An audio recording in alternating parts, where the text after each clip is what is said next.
Hello, good evening, and welcome to a new episode of Arguably the Reading Quest. I am Nishant. So, in this video, I'm going to talk about some of the greatest literary classics that can be read in less than a day. Yes, after much deliberation, I thought of creating a series on which such classics are necessarily to be given importance.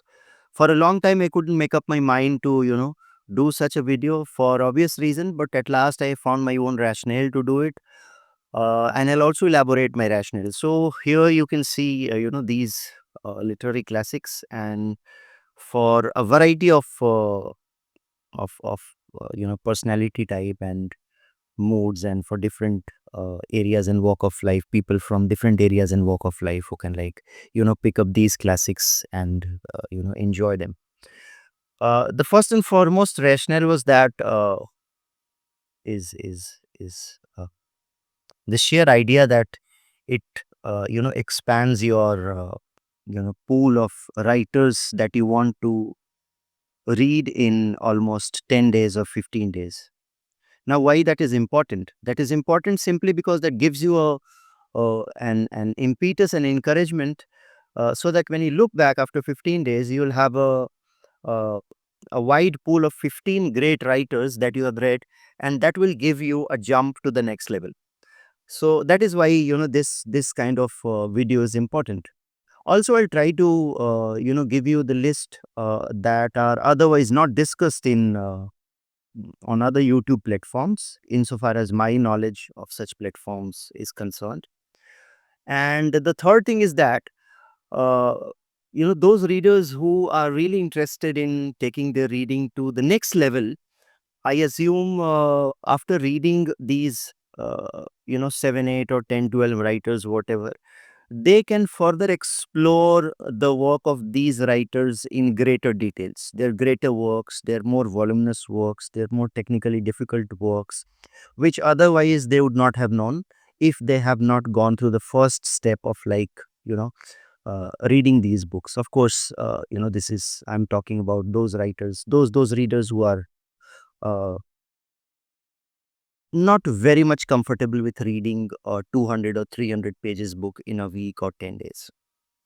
So here we go. And of course, a very first name that comes to my mind is, and of course, please mind it, this is not uh, an attempt to, rate these books in a scale of 1 to 10. So it's just in random order. So the very first book is The Christmas Carol by Charles Dickens.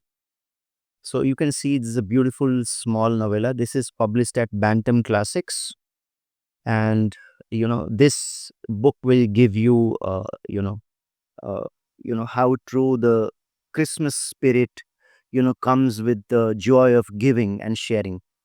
None other than the greatest Victorian writers of its time, that is Charles Dickens. So this is one book that can be read. Well, because the world has been talking about feminism, for quite some length of time, especially in India, and with the rise of the new social media. So I thought of, introducing you to one book uh, that I believe has not been much talked about and has become obscure, even though this book remains one of the essential reads in the MA university syllabuses in Indian university, and that is The Prime of Miss Jean Body. So, The Prime of Miss Jean Body is a comic novel, and it features one of the most unforgettable characters in all literature. So, the character is passionate, free thinking, and unconventional. Miss Body is a teacher who exerts powerful influence on her student. So, this is The Prime of Miss Jean Body by Muriel Spark. And this is again published at Penguin Essential. You see, this is a small, beautiful novel. And all these are, you know, highly readable and iconic writers. So this is the next book. Well, when the world has been talking a lot about, Marxism, communism on the one hand, and there are a group of passionate individuals uh, who passionately demolish Marxism, communism on the other hand. So I thought of, keeping this book uh, in this list essentially because that gives you an idea that what it means to demolish an argument passionately without being bitter.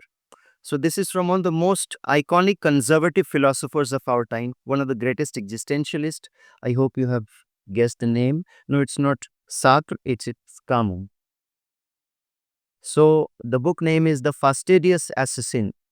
So Fastidious Assassin is a very passionate critique of communism and what all went wrong with communist philosophy and why communist philosophy is even dangerous than the right wing philosophy if seen in in in view of world at large. So considering its universal ambition, it becomes far more dangerous and outrageous than all the right wing philosophies put together. Because in this book, Albert Camus has used the phrase the ambition of universality. So, the ambition of universality is lacking in the right wing philosophy, which is very much at the core of the communist philosophy and other such, left wing ideologies. So, this is a critique of communism, a very intense critique of communism, My Fastidious Assassin. This is again published at Penguin, and I think this is must read for those who are interested in communism and what is all wrong with communism. Another book, I really insist you pause the video and please answer my question that when do you think was the concept of angry young man originated? When did it originate? So it didn't originate with Amitabh Bachchan's classic मैं आज भी फेंके हुए पैसे नहीं उठाता. Sorry, that was a cheap imitation of something larger, something grand. It was coming from the West, and uh, the man who is largely credited to have introduced the concept of angry young men. Of course, this book has a hint of misogyny, as some scholars point out, and rightly so. So this book is Look Back in Anger by John Osborne. This again remains an essential read in almost all the MA University syllabuses in Indian University. John Osborne, Look Back in Anger. So this is a drama, and you can see it's a very thin book. Of course, ये book इससे भी पतली है because इसमें literary criticism or references, notes, bibliography be included in. So a look of hatred, a touch of misogyny, of anger and disempowerment. What are the symbols of anger? So all of these things can be traced. So this is a drama. Highly recommended. Uh, well, one book that has changed the shape of uh, existentialism, I'll say, and highly praised by none other than Michel Foucault, and that can be read in less than a day. And no interpretation of it has done justice to the play. And the play I'm going to talk about is Waiting for Godot by Samuel Beckett. It doesn't matter whether you understood, whether you will understand all the symbolism associated with it, all the intricacies associated with it, all the nuances, all the, you know, uh, larger motive of the play or not. But I hope you will definitely dabble with the language and enjoy the nuances of language. So, Samuel Beckett, the last of the ambivalent modernist of our time. Highly recommended Waiting for Godot. I'll definitely make a separate video on this, but you can like read it in one day.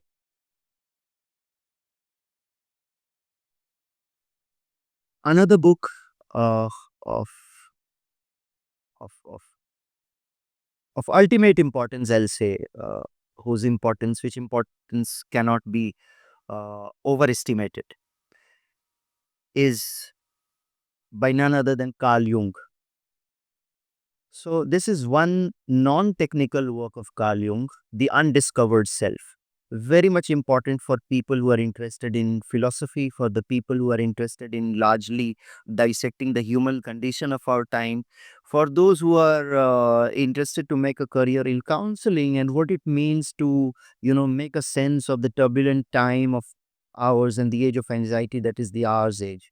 So, this is a very important book, a very short book, and written with a very lucid simplicity and a powerful cogency. Usually, Carl Jung का जो work है वो बहुत technical होता है.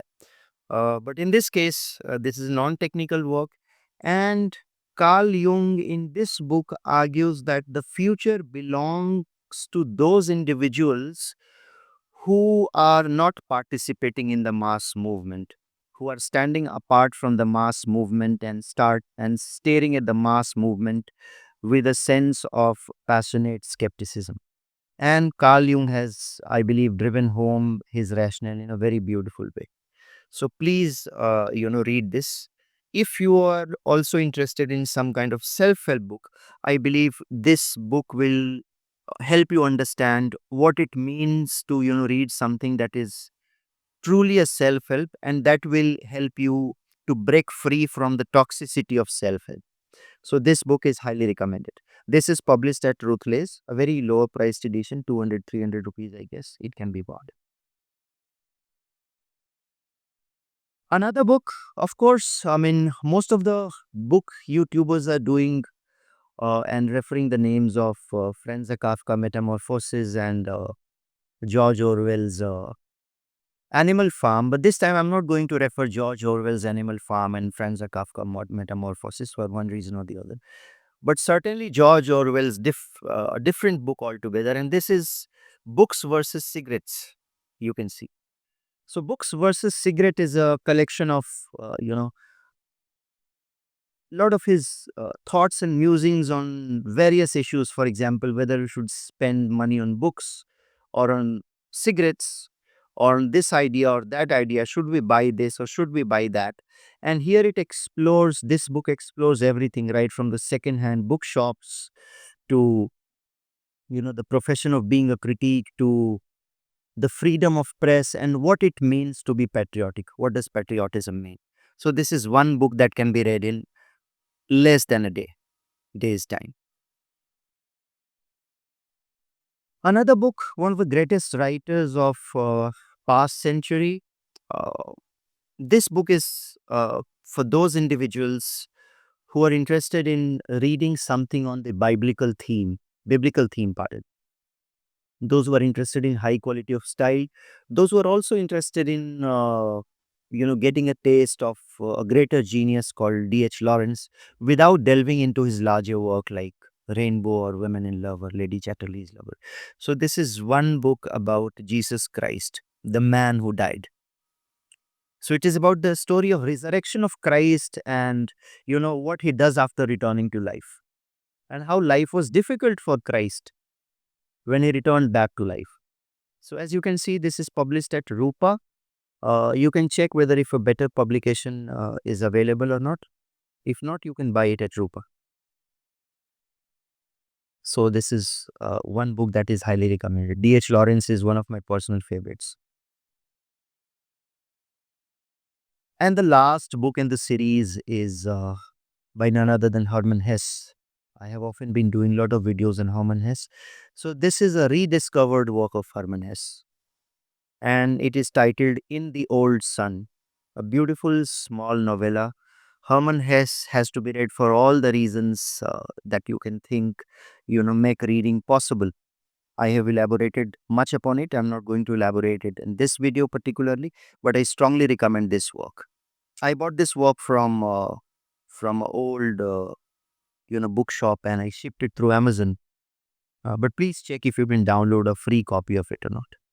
So this is one book that is highly recommended. So I hope you enjoyed the video, guys. If you have still not liked, shared, subscribed my YouTube channel, Arguably the Reading Quest, please do that. Please spread the word. Please do let me know how did you like the video, and most importantly, press the bell icon. Happy reading.